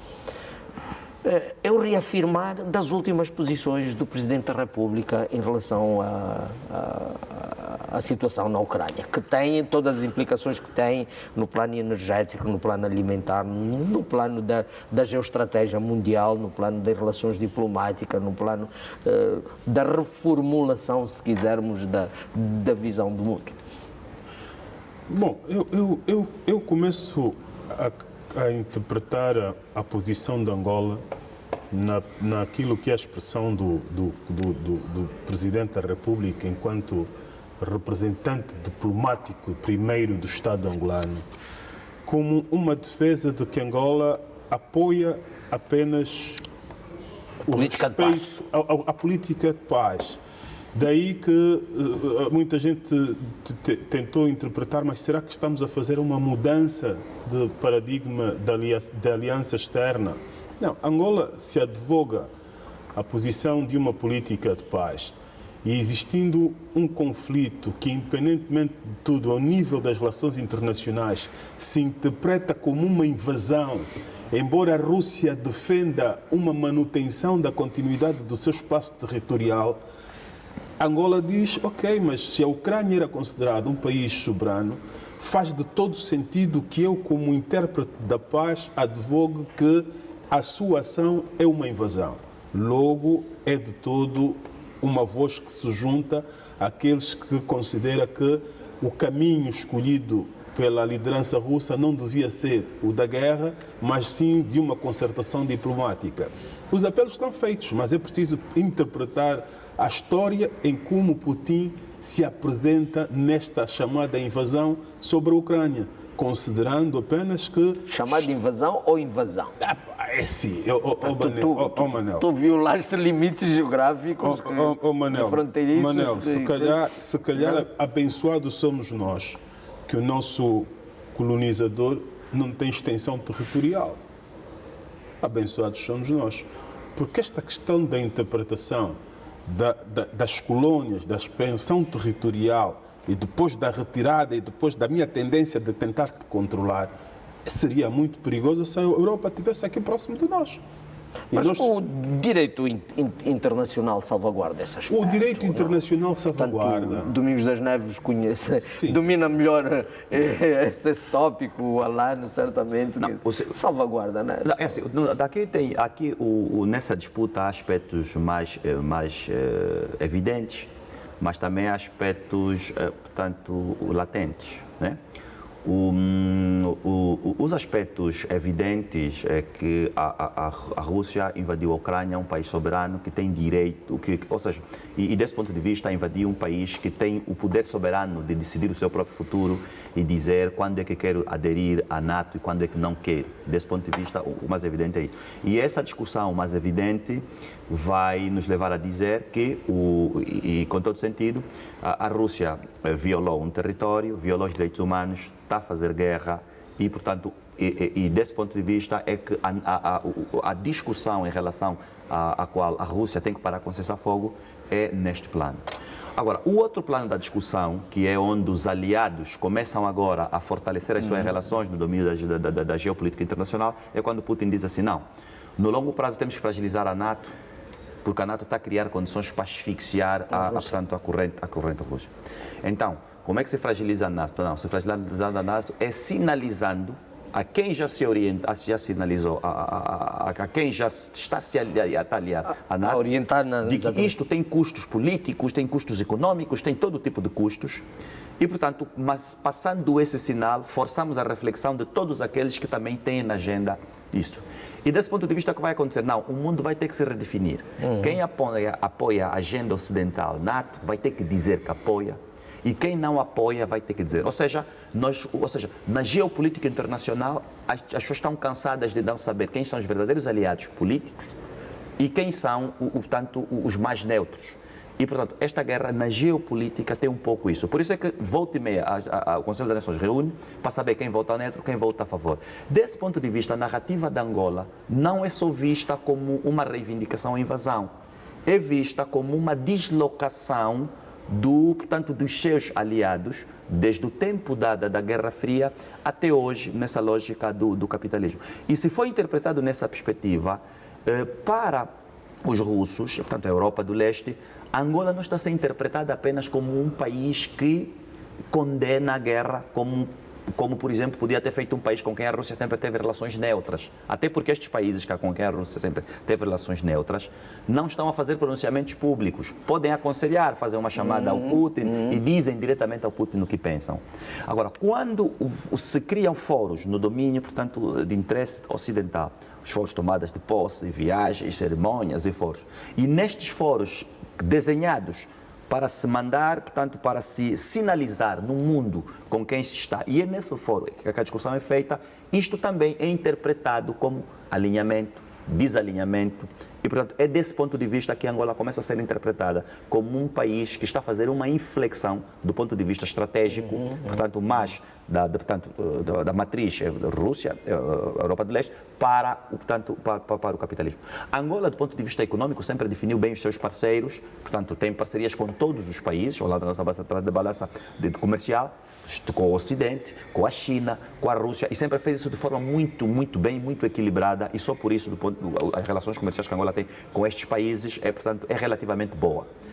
Mas do ponto de vista político, Angola também sempre sinalizou, ok, do ponto de vista político, defesa, segurança... Mas vai ter custos, ou pelo menos esse posicionamento vai se refletir depois de alguma forma em outros setores, em outras áreas... Os países podem fazer isso. Alguns países também da Europa do Leste e da América Latina conseguiram fazer essa inflexão. Só que essa inflexão tem que ser feita com muita inteligência. Ou seja, porque esta inflexão, neste domínio de cooperação, portanto, é visto com alguma surpresa e alguma suspeição. Mas há países da América Latina e também na própria Ásia que, em algum período, tiveram muita ligação com a União Soviética e conseguiram fazer. Agora, o conseguir fazer vai pressupor muito investimento em diplomacia, muito investimento em inteligência. Como é que você depois consegue fazer essa inflexão?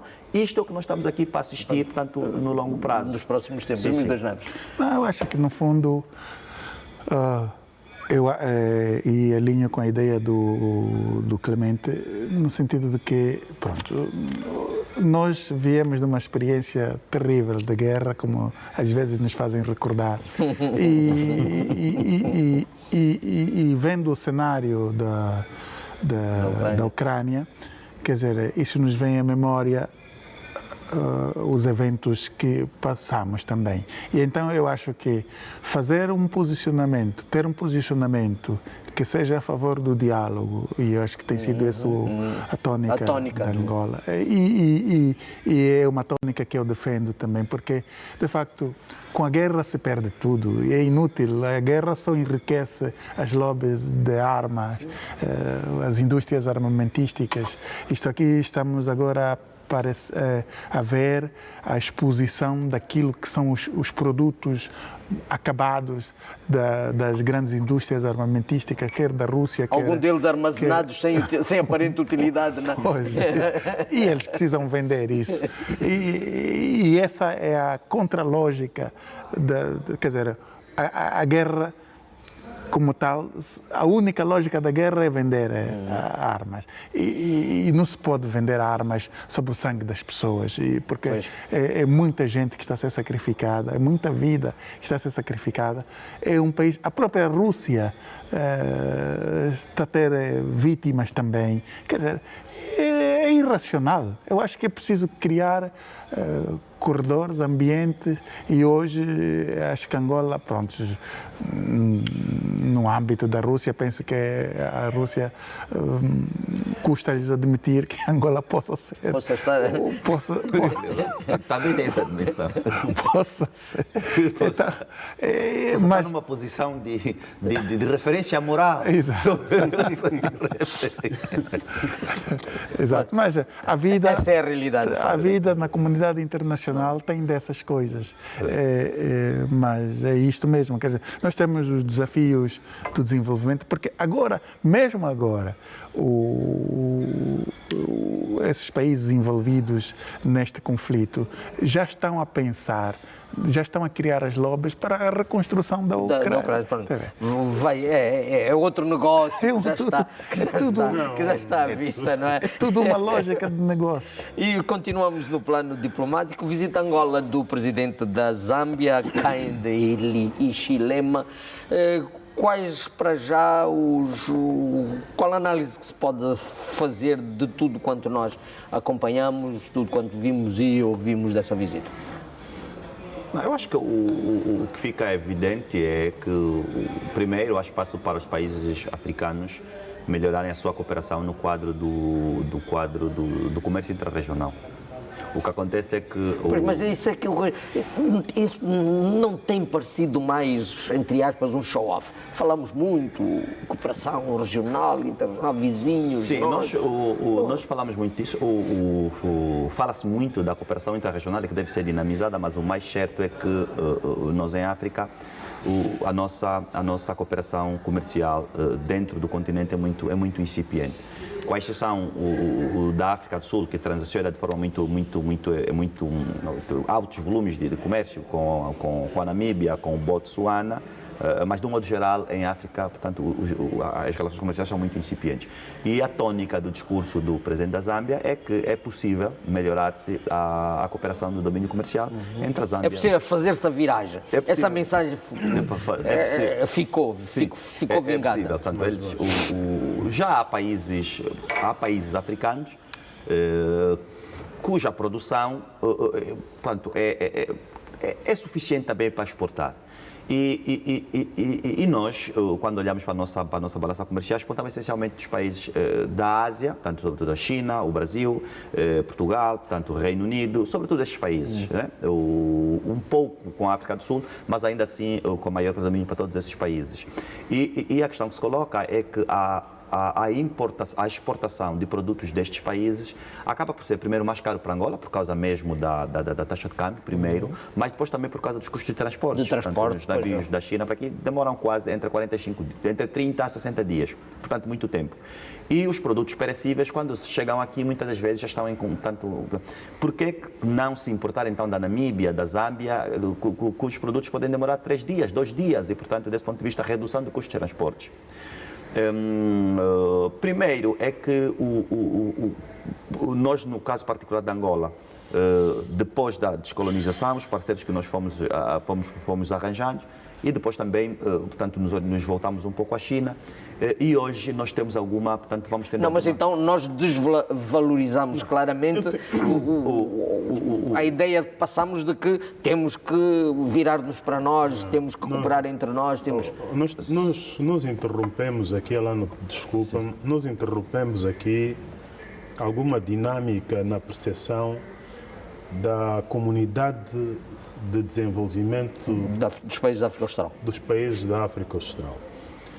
E a perspectiva, de alguma forma, de sentir uma compenetração de setores, de políticas ao nível da África Austral, baixou muito. A África Austral... E porquê? É aí onde eu quero chegar. A África Austral tem uma dinâmica de interligação de movimento turístico que só Angola praticamente está fora dela. Está de fora. Está de fora. Mas turístico e comercial também. E eu vou chegar aí. Comercial também, porquê? Porque parece que nós temos um problema, não sei se é de mentalidade, e isso começa a ser grave porque parece que se reflete em nós... Ou um problema de ego. É aí onde eu quero chegar. Se reflete em nós e se reflete nos nossos vizinhos. Se o Manel da Silva abre a porta da sua casa e não consegue ter a cultura de ter uma relação saudável com o seu vizinho, e o teu melhor amigo, o Manel que vive na Engomota, não cumprimenta o teu amigo, mas está preocupado com quem está o vizinho no Alvalade, no Alvalade. ou na Maianga. Isto começa a ser grave, porque isso se transmite na nossa maneira de ser como povo. É a questão da racionalidade, na visão Por isso é que nós achamos que a nossa viagem de férias é mais frutífera se for feita por 9 horas de viagem do que 3 horas para Cape Town. Exatamente. E o mesmo, o que nós temos que fazer é encontrar um ponto de convergência, porque essa questão da Zâmbia, o anterior presidente era Lungu, qualquer coisa, Lungu. Lungu, sim. Lembro-me de uma atividade que ainda questionou-se da operacionalidade do aeroporto do Luau, que fez deslocar o presidente e tudo mais, já se colocava essa questão naquela altura. E repito, os factos estão aí para provar o que estou a dizer. Queria propiciar desenvolvimento dos obstáculos que se colocava na altura da mobilidade da linha férrea do comboio é que parece que a nossa bitola era maior e a outra bitola... Mas na fronteira também se faz isso. E há uma interrogação que vem à minha mente. Então, como é que aquele comboio turístico que vem de Dar es Salaam, atravessa, entra, e o nosso comboio só para no Luau? Então, eu sinto que é preciso que, de facto, se crie um ambiente de negócio. Ações que, de alguma forma, vão impactar a nossa mudança. Porque, assim, o Estado não está a perceber que, quanto mais ele chama a si a responsabilidade de tudo, mais nele recaem as reclamações sobre o peso da pobreza e da miséria. E com o peso da pobreza e da miséria, não há sustentabilidade para ninguém.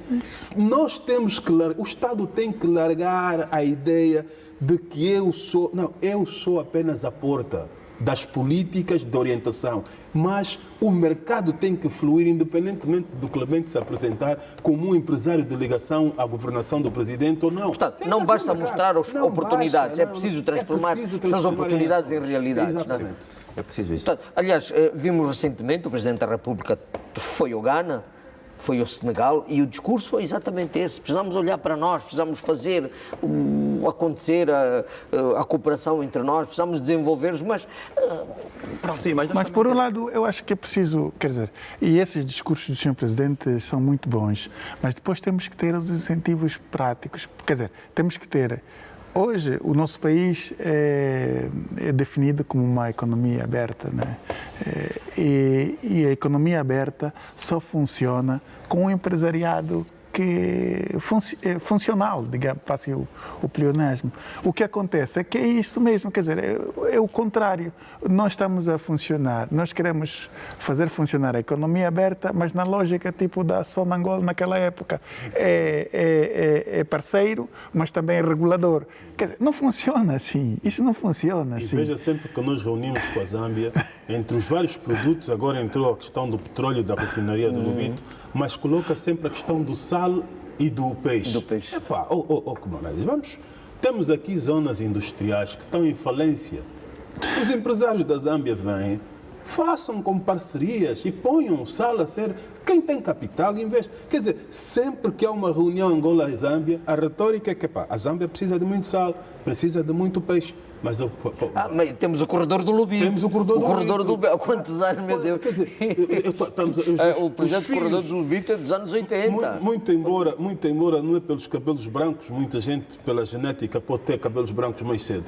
Mas eu creio que... Que é o nosso caso. O meu caso já começa a ser por início do limite de idade. Ele já começa a surgir. E eu já começo a sentir o surgimento. Quer dizer... Esperanças idosas. Não, é que sempre que há uma visita a esse nível da Zâmbia, a agenda, com exceção não, porque a Zâmbia sempre manifestou uma pretensão de ter o petróleo de Angola abastecido na sua realidade de consumo. Mas não passamos desse... Depois, é preciso exatamente. É preciso haver ações, é preciso mensurar os atos, dizer, não, nós reunimos... Houve alguma coisa que tenha acontecido durante a visita? E o petróleo é só uma dimensão. Mas temos outras dimensões. O problema, e a minha preocupação é exatamente essa, do empresariado privado, que não é funcional, porque, quer dizer, primeiro, são sempre as mesmas pessoas. Quer dizer, já sabe quais são os grupos de interesse dessas pessoas. E com isto não se pode criar... Não, mas não há nada que possa ser destacado como que possa servir de referência para a viragem que se pretende, ou de que se fala, pelo menos nas relações. Por exemplo, o facto da Zâmbia manifestar interesse em ser acionista da refinaria do Lubito engaja verbalmente só, ou na verdade vamos poder ter realizado essa intenção como forma de estimular essa relação? Eu não gostaria de ser muito incisivo sobre essa questão do investimento na cadeia petrolífera, sobretudo a nível das refinarias. Mas é preciso perceber que as refinarias projetadas para Angola, elas poderão, não apenas, se elas forem bem instaladas e tiverem a capacidade, elas podem refinar não só os derivados de produção interna, poderão receber, porque a Nigéria é um grande produtor de crudo, que tem deficiência de refinação. O que acontece é o seguinte também, é assim...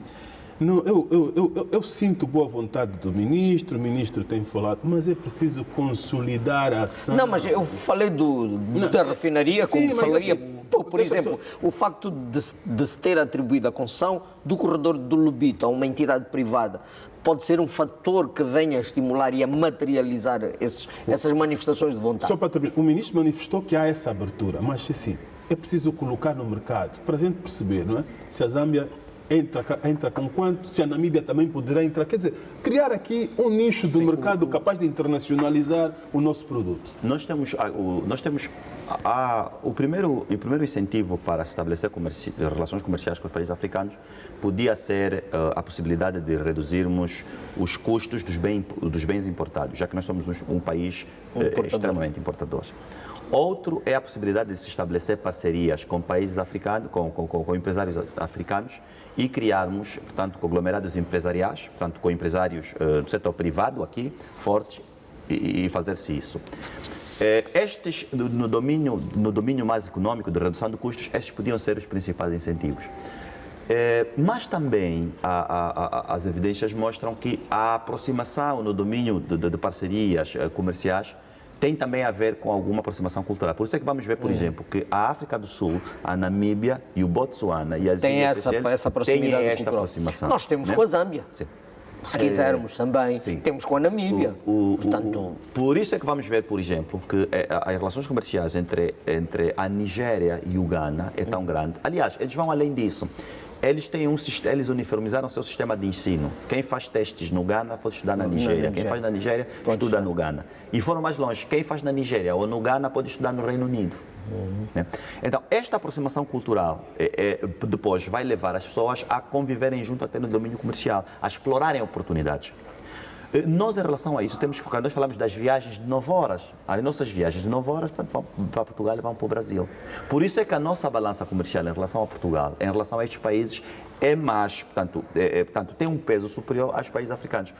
Vamos fazer uma reflexão. Todas as vezes que se ouve falar em imigrantes ilegais em Angola, de quem é que se está a falar? Africanos. Nunca se está a falar do europeu. Eu, todas as vezes que vejo carros no aeroporto a transportarem os chamados imigrantes ilegais, são eritreus, congoleses. Ou seja, é para nós percebermos como é que nós conceptualizamos o africano. E desse ponto de vista, quando se diz vamos reforçar a nossa cooperação com os países africanos da região, há aqui ainda estigmas que nós precisamos vencer, que é para depois conseguirmos evoluir para as relações comerciais, para as parcerias comerciais. Porque nós ainda temos esta herança da colonização, da qual precisamos nos libertar. Portanto, estamos muito amarrados e isso também condiciona. Houve uma expressão interessante que eu registrei da intervenção do presidente da Zâmbia no Parlamento, para que os parlamentares produzam leis que promovam o bem-estar das pessoas. Sim, isso no fundo é um pouco daquele debate que estávamos a fazer, né? Em que os deputados já são eleitos numa lista, mas não podem pensar que tudo é uma lista, né? Os documentos que os parlamentares, votam, por isso é que estamos a dizer, aqui é preciso reforçar a liberdade individual do deputado, são documentos que, do ponto de vista prático, devem melhorar a vida das pessoas. Os deputados não podem pensar que são uma extensão da burocracia legislativa. Eles são aqueles que ajudam a concretizar e a materializar o dia a dia das pessoas no domínio da alimentação, acesso à saúde, acesso a medicamentos. Ou seja, a utilidade e a importância dos deputados na Casa das Leis vai além do voto que aprova uma lei. Por isso é que essa ideia do voto com base na dedocracia é diminuir a importância das pessoas que precisam de ação concreta no domínio daquilo que está a ser votado. Portanto, e aqui o que no fundo ele quer fazer passar é que nós precisamos ir além desta burocracia do voto em grupo, do voto em manada, porque, portanto, as leis têm... Nós estamos a chegar. Outra ideia que também se passou, pronto, ele não passou essa certamente, mas os analistas passaram, é o facto de o presidente atual da Zâmbia ter concorrido pela oposição e vencido as eleições. Sim, mas... Ou seja, conseguiu quebrar um sistema, um esquema que estava montado, e isso também é uma mensagem que se pode explorar. Sim, muito resumidamente. Sim, eu sobre isso creio que a Zâmbia conseguiu dar um passo muito importante no princípio do quesito da democracia.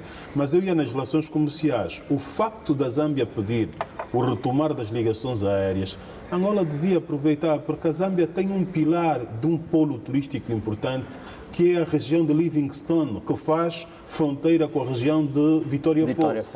Nós temos Malães.